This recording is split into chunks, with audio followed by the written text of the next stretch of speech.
ये बताइए, जोश जोश बहुत हाई है कृष्णा जी, जोश बहुत हाई है।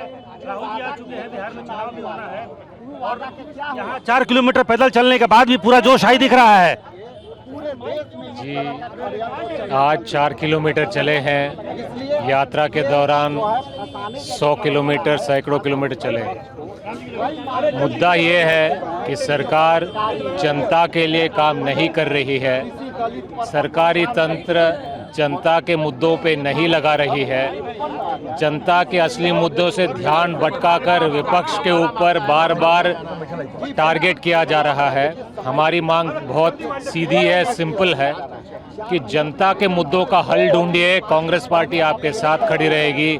जनता का मुद्दे पे आप काम नहीं करेंगे तो जनता के आवाज़ बनकर कांग्रेस पार्टी आपके खिलाफ खड़ी रहेगी। विधायक दल के नेता शकील खान साहब हैं, विधायक दल के। बिल्कुल रुपेश, तो जनता के मुद्दों से ध्यान भटकाने की बात कही जा रही है। रुपेश और बात करिए बात आप।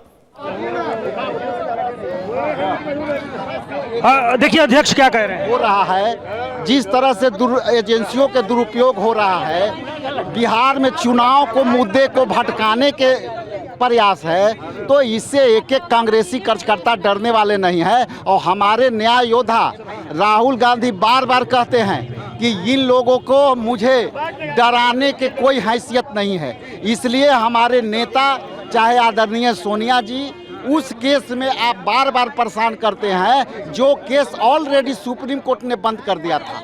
इसलिए ये केस में कुछ है नहीं। हम लोग को न्याय प्रणाली, लोकतंत्र में न्यायपालिका सबसे सर्वोपरि है। न्यायपालिका में हम लोग की पूरी आस्था है। इनको जितना एजेंसी प्रवक्ता के रूप में ईडी, सीबीआई, तो बिल्कुल चार्जशीट नेशनल हेराल्ड के लिए चार्जशीट जो दाखिल की गई, इसमें सोनिया गांधी, राहुल गांधी के नाम का जिक्र है, लेकिन अदालत में पूरा विश्वास से ये कहा जा रहा है जो कांग्रेस के कार्यकर्ता है, नेता हैं, आप सभी हमारे साथ, हमारे तमाम सहयोगी बने, जितेंद्र भी इस वक्त हमारे साथ जुड़ चुके, उनका मैं रुख करूंगा। लेकिन नेशनल हेराल्ड केस, इसको आप जरा समझिए और चार्जशीट में क्या है। बिग वॉल का सीधे रुख करते हैं, पूरी जानकारी आपके सामने इंफॉर्मेशन वॉल के जरिए। दरअसल देश में एजेएल की करीब 2000 करोड़ की जो संपत्ति है उसे किस तरह से हासिल किया गया, यह पूरा मामला है। एआईसीसी ने एजेएल को 90 करोड़ का लोन दिया था।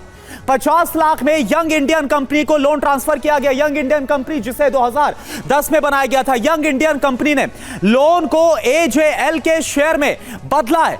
एजेएल की 99% जो हिस्सेदारी है वो यंग इंडियन को मिली है। सोनिया गांधी, राहुल गांधी को मिला है संपत्ति का कंट्रोल, क्योंकि अगर यंग इंडियन की बात करें तो इस पर 76% जो कंट्रोल है वो सोनिया गांधी और राहुल गांधी का जो डेटा है। नो प्रॉफिट संस्था के तौर पर रजिस्टर्ड है यंग इंडियन, यानी कि इसे एक गैर व्यापारिक तौर पर इसको रजिस्टर किया गया। साजिश के तहत गांधी परिवार को अधिकार मिले, ये जो आरोप है वो इस चार्जशीट में लगाया गया है। ये चार्जशीट में जो बात है वो सामने रखी गई है।